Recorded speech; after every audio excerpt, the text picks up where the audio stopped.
Boa noite, você vai ver hoje no Tarek Notícias. O ministro do STF, Ricardo Lewandowski, decidiu que a vacinação obrigatória será analisada pelo plenário no Supremo Tribunal Federal.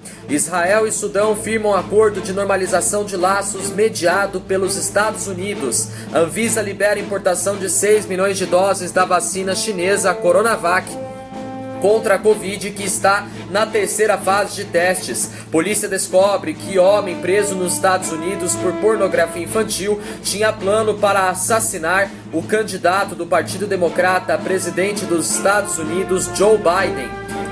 O ex-presidente Lula, o ex-ministro da Fazenda Antônio Palocci e o presidente do Instituto Lula, Paulo Okamoto, viram réus em mais uma fase da Operação Lava Jato. Chineses mudam de lugar prédio de 7 mil toneladas. Eu sou Tarek Lakes e está no ar o Tarek Notícias.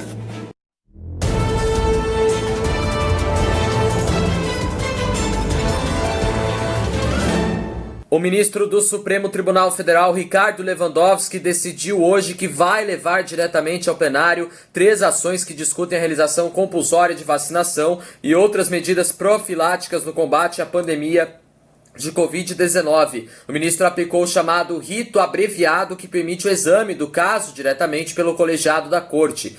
E com isso ele abriu mão de emitir uma decisão individual a respeito do tema.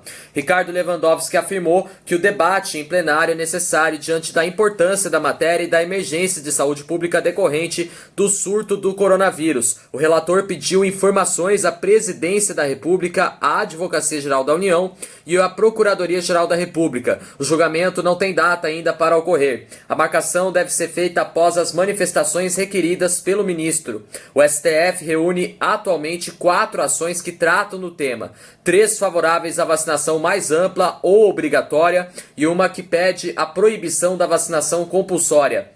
A decisão do ministro do STF, Ricardo Lewandowski, só faz referência às 3 primeiras. Em uma dessas ações, o PDT, o Partido Democrático Trabalhista, busca garantir que a determinação de vacinação obrigatória e de outras medidas relacionadas fique a cargo de estados e municípios.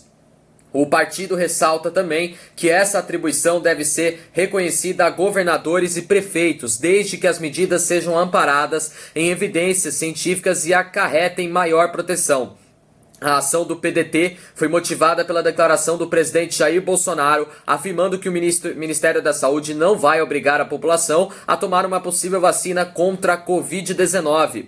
Na última quarta-feira, o presidente Jair Bolsonaro publicou que o Brasil não compraria a vacina da China, provocando um recuo do ministério, que já havia se reunido com governadores para tratar da questão. Segundo o PDT, uma eventual omissão do governo federal não deve servir de obstáculo à adoção pelos entes menores, estados e municípios de medidas que sirvam à concretização dos direitos fundamentais, como na hipótese dos autos à saúde pública. A Rede Sustentabilidade questionou no STF, em outra ação, a conduta de Jair Bolsonaro ao desautorizar o ministro da Saúde, Eduardo Pazuello, e suspender a compra do produto desenvolvido pelo laboratório chinês Sinovac com o Instituto Butantan de São Paulo. Segundo o partido, ao vetar a compra da vacina, Jair Bolsonaro pretende privar a população brasileira de uma possibilidade de prevenção da Covid-19 por um puro preconceito ideológico ou até pior, por motivações estritamente políticas. Na última terça-feira, o ministro da Saúde, Eduardo Pazuello, tinha anunciado a compra de 46 milhões de doses da Coronavac, uma medida elogiada pelos governadores. Em outra ação, partidos de oposição pedem que o Supremo mande o Executivo apresentar em até 30 dias quais os planos e o programa do governo relativos à vacina e medicamentos contra a Covid-19, além de ações previstas de pesquisa, tratativas, protocolos de intenção ou de entendimentos. A oposição requer ainda que o governo seja proibido de tomar atos que dificultem medidas de pesquisa ou protocolos de intenção. Mas na última quarta-feira, em uma rede social, o presidente afirmou que a vacina chinesa de João Dória, qualquer vacina antes de ser disponibilizada à população, deve ser comprovada cientificamente pelo Ministério da Saúde e certificada pela Anvisa. E diz que o povo brasileiro não será cobaia de ninguém. E diz que a decisão é de não adquirir a referida vacina. Em seguida, o secretário executivo do Ministério da Saúde, Elcio Franco, explicou que o Ministério tem uma intenção de intenção e não quer comprar a vacina da China.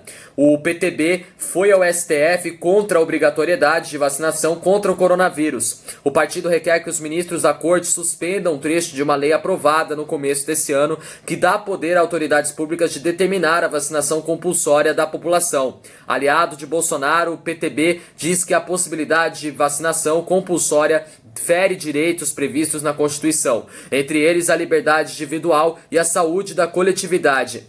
Essa última ação do PTB não foi incluída pelo ministro do STF, Ricardo Lewandowski, no despacho que levou o tema ao plenário do STF. Isso não impede que até o dia do julgamento o processo seja incluído também na pauta.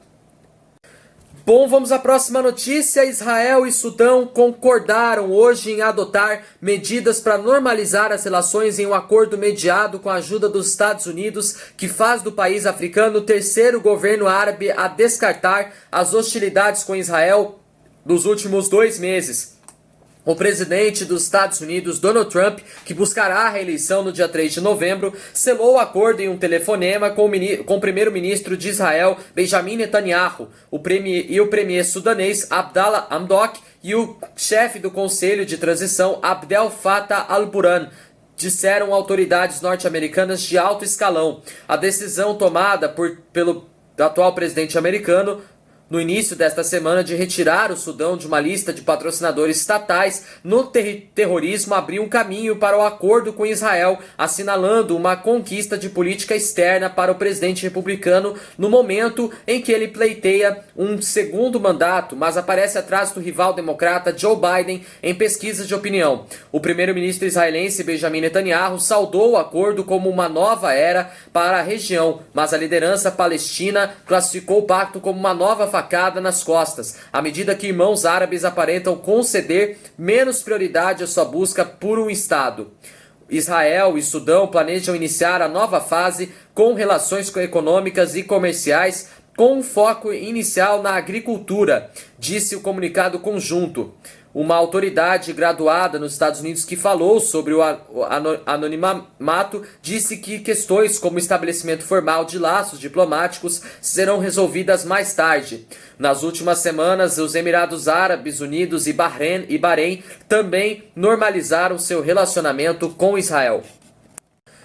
Bom, vamos à próxima notícia. A Anvisa liberou hoje a importação de 6 milhões de doses da Coronavac, vacina chinesa que deverá ser produzida pelo Instituto Butantan em São Paulo. A decisão não trata do pedido feito pelo governo paulista para que também seja permitida a importação dos insumos necessários para a produção de outras 40 milhões de doses no Brasil. A Coronavac está atualmente na terceira fase de testes. A Sinovac, farmacêutica chinesa responsável pela vacina, ainda não obteve o registro para aplicação do imunizante, que não pode ser utilizado na população. Até o momento, apenas dados parciais referentes à segurança da vacina foram apresentados pelo governo de São Paulo, mas eles não foram enviados ao órgão ou publicados em revistas científicas. A Coronavac é alvo de disputa política envolvendo o ministro da Saúde, o presidente Jair Bolsonaro, e o governador de São Paulo, João Dória. Na última terça-feira, o ministro da Saúde, Eduardo Pazuello, anunciou a negociação para adquirir as 46 milhões de doses. Contrariado, o presidente Bolsonaro mandou cancelar a compra e o ministério, por sua vez, afirmou que não há intenção de compra e substituiu o comunicado no site.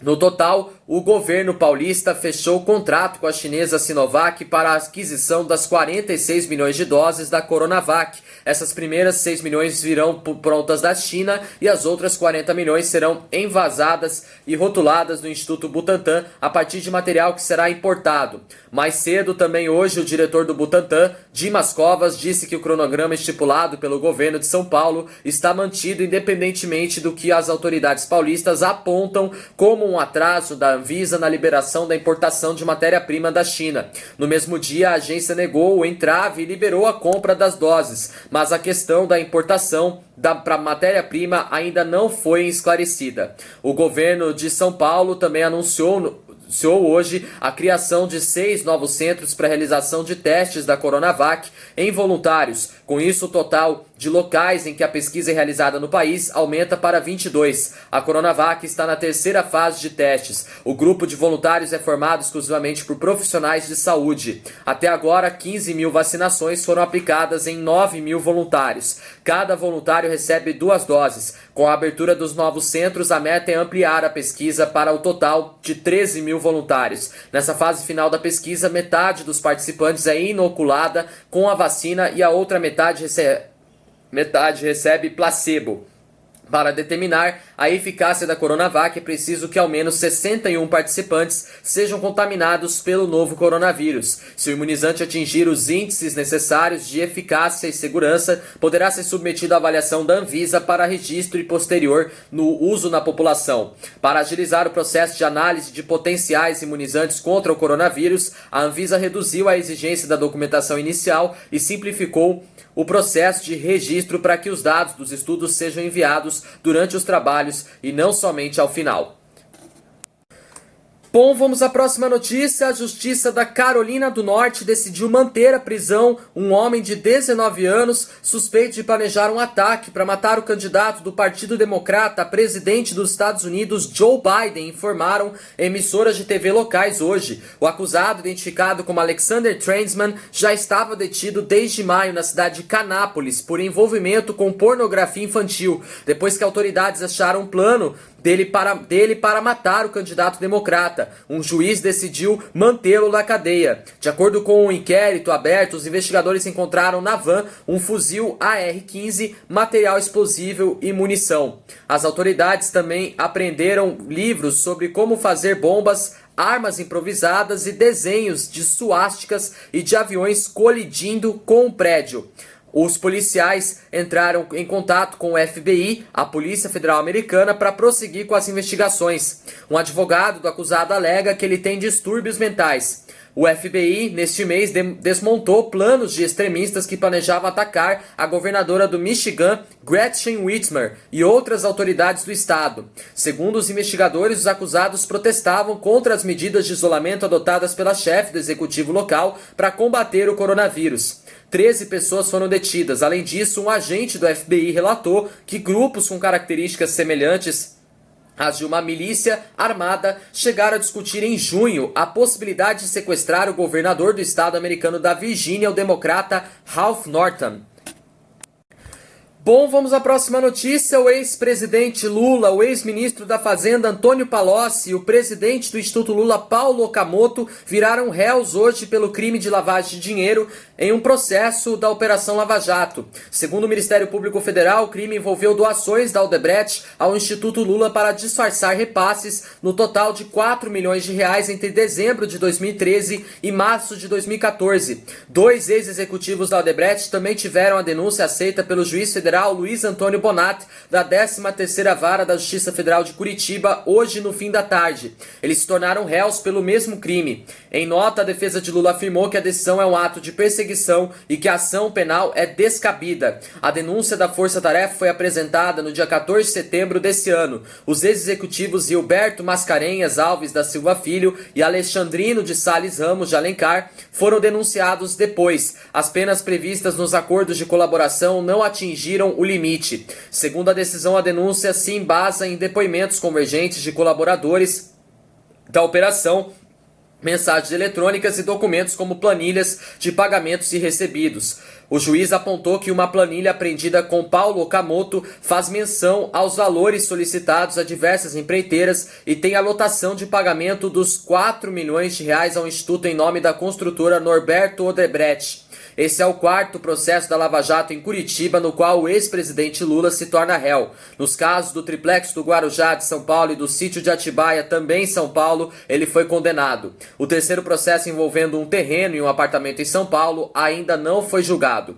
Segundo o Ministério Público Federal, a denúncia trata de 4 doações feitas pela Odebrecht ao Instituto Lula, no valor de R$1 milhão cada. A Força Tarefa afirma que os repasses tiveram como origem crimes praticados contra a Petrobras. Embora os repasses repasses apontados pelos procuradores foram feitos formalmente por meio de doações ilegais, de acordo com a denúncia. Os valores foram debitados do crédito de propinas pagos pela Odebrecht, por conta dos contratos fraudados da estatal. Ainda segundo os procuradores, Marcelo Odebrecht determinou diretamente que o dinheiro fosse repassado por meio de doação ao Instituto, segundo o pedido do ex-presidente Lula e de Okamoto, com o objetivo de disfarçar a ação ilegal. De acordo com o Ministério Público Federal, os valores repassados ao Instituto constam na planilha Italiano e na subconta Amigo, controladas por Marcelo Odebrecht e que, segundo os procuradores, se referiram a Antônio Palocci e ao ex-presidente Lula.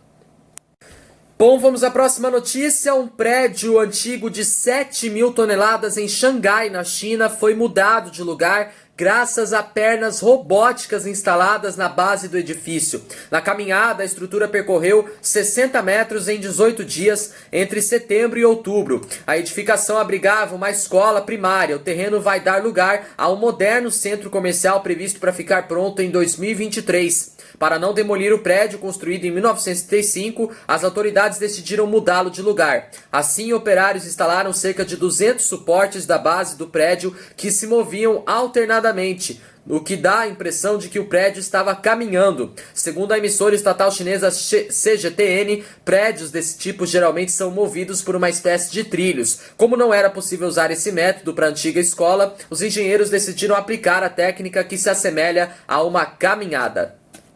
Bom, o nosso jornal Tarek Notícias termina por aqui. Se você quiser rever nossos vídeos das nossas edições do nosso jornal, tá lá no nosso canal, corre lá pra você ver.